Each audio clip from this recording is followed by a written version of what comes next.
Assalamu alaikum warahmatullahi wabarakatuh. What do you do when life throws a huge challenge at you and something really upsetting or traumatic happens? How does that impact you as a mother? How does it impact you as a Muslim? And what can you do to get through it? That's what we'll be discussing today, inshallah. So, as a Muslim, first and foremost, we've already been told by Allah subhanahu wa ta'ala in the Quran that we are going to be tested, that we are going to have our own personal trials, whether or not other people know about them. Every single person is tested in some way. Now, the important thing is that you know that this is ultimately from Allah subhanahu wa ta'ala, because the first thing that happens as human beings, it's a natural response, is you go through a range of emotions. You're scared, you're upset, you might be angry, you might be in some sort of a trauma. So you will definitely not be thinking rationally. But when you've had some time to process your emotions and come to accept what's going on, it's really important in terms of how you take your next steps, because this will impact you, your relationship with your husband or your wife or your children. And this is why it's really important to understand what to do when such an event happens. And maybe you've already experienced this on a small scale or on a large scale, because everybody at some point in their life will have to deal with something that's negative or something that's unexpected or something that they don't like at all or would rather wish had not have happened. So first and foremost, as a Muslim, connect with Allah subhanahu wa ta'ala, and believe that this ultimately was out of your control. If it was going to happen and if it was meant to be, then it happened. It's not in your control anymore. And also know that Allah subhanahu wa ta'ala only burdens you with as much as what you can bear with. Okay? As a Muslim, it's really important that you stay true to your faith in this respect and believe that this is ultimately something that was going to happen in your life anyway.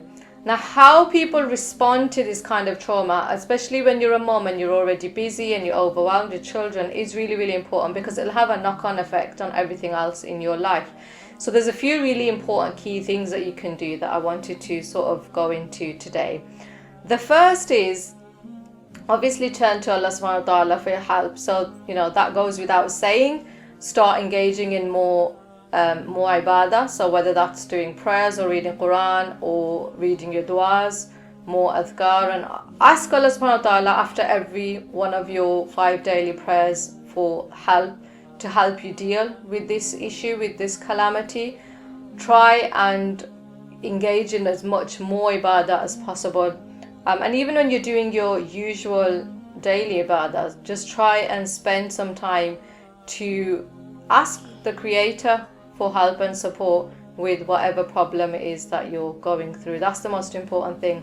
Another thing in terms of the deen is that you can seek guidance from somebody who's more learned in this field. So for example, if there's an imam that you trust and that you know, or somebody who's more learned, a scholar, and you want to seek their opinion, then I would suggest that you can go and do that, just so that from an Islamic perspective how to deal with your situation and what might be some steps that you can take next. And oftentimes, if you go to somebody who's quite learned and has quite a good experience, they would have probably most likely dealt with somebody that's been in your shoes, so they can advise you accordingly, because they've already heard about this problem and they've already given advice. So that's the first and foremost thing, is to connect with your deen and connect with Allah subhanahu wa ta'ala.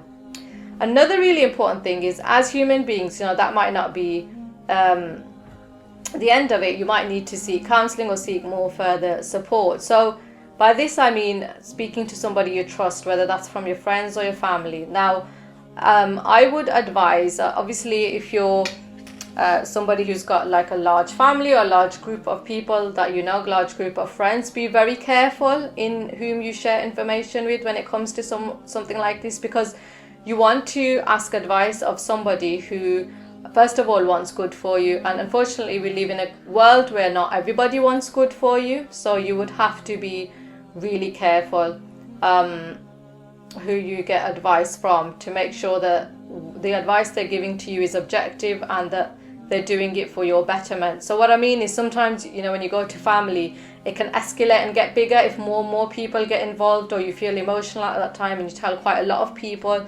And also, if people don't want good for you, they can give you wrong advice, or they can deliberately escalate the situation to try and make you feel worse or magnify the situation if at the time maybe you think it's a huge issue and it's not as big as what you first thought it was. So just be really careful. But as human beings, it's natural to want to discuss it with another human being and to have that support system in place. So just be really careful about who you go to get that support.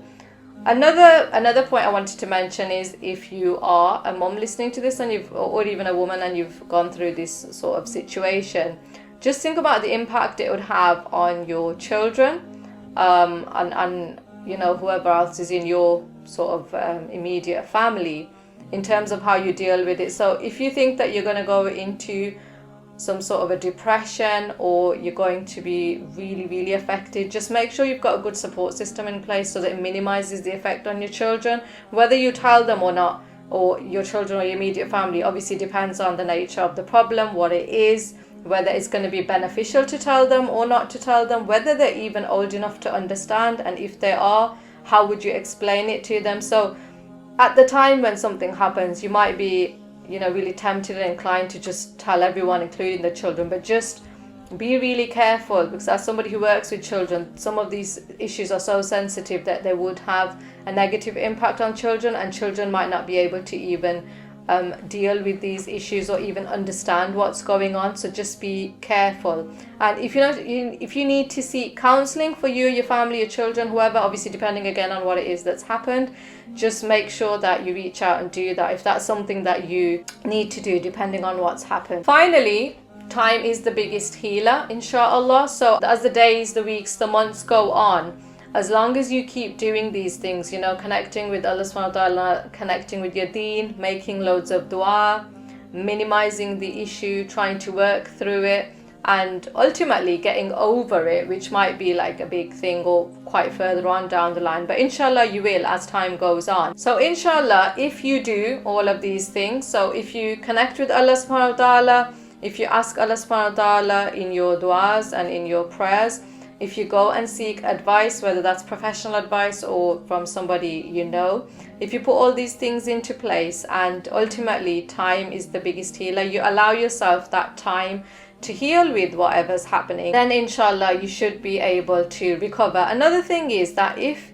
you need to, you can stop doing things that you're doing in your life if that means you need some time out for yourself. So whether that you can take some time off from work if you're dealing with trauma. I know some people are the opposite, they like to throw themselves into work, but the danger with that is when you throw yourself into work and you've gone through something quite adverse and quite traumatic, you don't allow yourself to deal with the issue. It's like you brush it to the back of your mind, and years down the line it might manifest itself. And I've seen this happen for people. If you haven't had the time to process what's happened, to talk about it with whoever you need to talk about it to process it, get over what's happened, inshallah. Another really important point is to think about the significance of what's happened, and whether it's after the initial shock of finding out about it or it affecting you. Put it into sort of perspective in terms of your wider life. Don't allow this issue to affect you or your life or your relationships forever. Obviously it's going to at the time that it happens, but inshallah time is the biggest healer. So if you minimize it, and I'm not saying ignore it and pretend it didn't happen, I'm saying the opposite. You do need to deal with it, but also put it into perspective and think about, is it as big as what it is, and how big are you going to as a person allow it to get? How are you going to allow it to impact your life? Try not to let it impact your life in a huge way. And maybe in the beginning this might seem impossible, but sort of think about your family and your children and your life in a few years' time, and whether you still want this issue to be impacting on the decisions that you're making. So inshallah, do dua and try and put it into perspective and think, actually this is a test from Allah subhanahu wa ta'ala, this is a trial that I'm going through, and I will get through the other end of it, inshallah. I'll keep making dua and I'll keep trying my best and getting through the end of it, inshallah. If you follow some of the guidelines that I've mentioned, so connect with Allah subhanahu wa ta'ala, make lots and lots of dua and adhkar, Seek advice from whoever you need to. If it's somebody, learned in your community, that would be really great. Seek support from those who are close to you, maybe 1 or 2 people, not too many people, and use it as an opportunity. If you need to vent, then vent, but also think about how much you're going to say and what you're going to say and who you're saying it to, and allow yourself the time out if you need to work on yourself, so that you can be a better person, you can be a better parent as well, inshallah, and you can minimize the effect of what's going on. And I pray that whatever is going on in your life, that Allah subhanahu wa ta'ala makes it easy for you, inshallah. I hope you found these tips useful. Assalamu alaikum wa rahmatullahi wa barakatuh.